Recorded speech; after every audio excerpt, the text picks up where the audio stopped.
Alright mga idol, boxing update po tayo. Cuadralas Janvel Casimero. Kahapon po mga Lodi ay talagang ibinalita po natin, no? Pag-usapan natin na pumunta na ng Kyrgyzstan itong si Janvel Casimero, ang ating bida mga idol.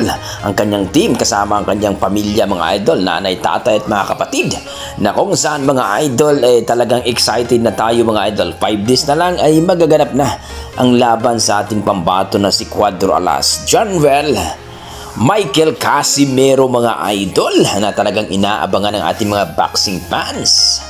Ika nga mga idol, ayon kay Jerry Peñalosa mga idol, at itong si Pau Salud, nako po mga idol, panoorin nyo sa interview ni Pau Salud mga idol.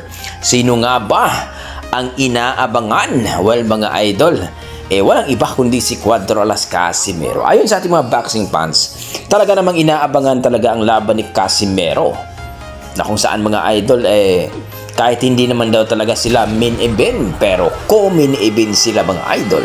So kumbaga, walang problema co-main event o sila ang main event. Importante ay makita sa lona ang ating pambato na si Alas. Ika nga ng ating mga boxing fans, siya daw ang mukha ng Philippine boxing, itong si Cuadralas Michael Casimero mga idol, na talaga namang gugulatin ang buong mundo mga idol sa laban dito sa Kyrgyzstan kontra sa isang malupit at maangas na isang Hapon na pinsan ng kanyang promoter na si Kinuski Kamida mga idol.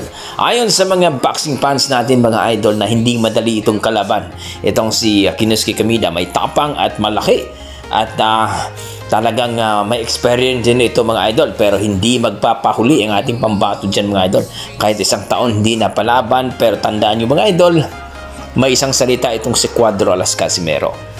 Nung laban niya dito kay Saul Sanchez mga idol, na sinabi niyang isang round lamang, ay totoo ang nangyari. Isang round lamang mga idol ay gumapang na itong si Saul Sanchez. Pero ayon sa ating mga boxing fans, ay talaga namang malupit si Casimero pagdating sa luna.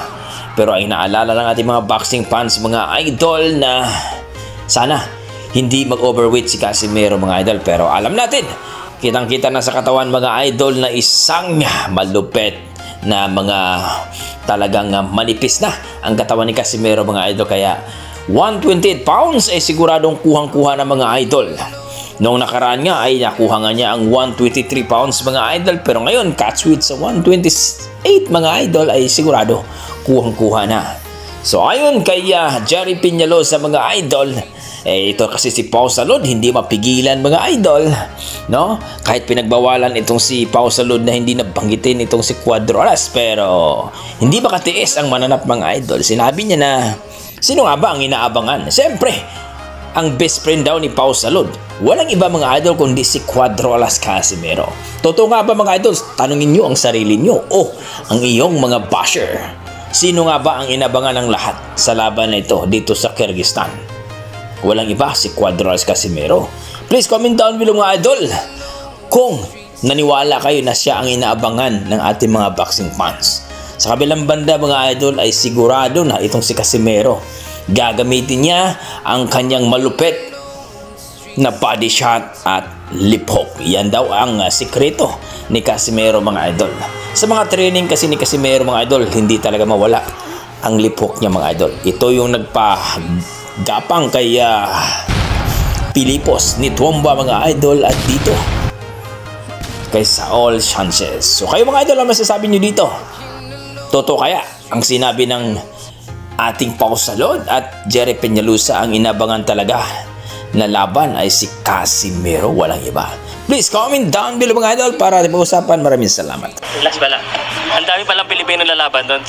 Aside from Kenneth Luber, kanino laban inaabangan mo? Yung best friend mo!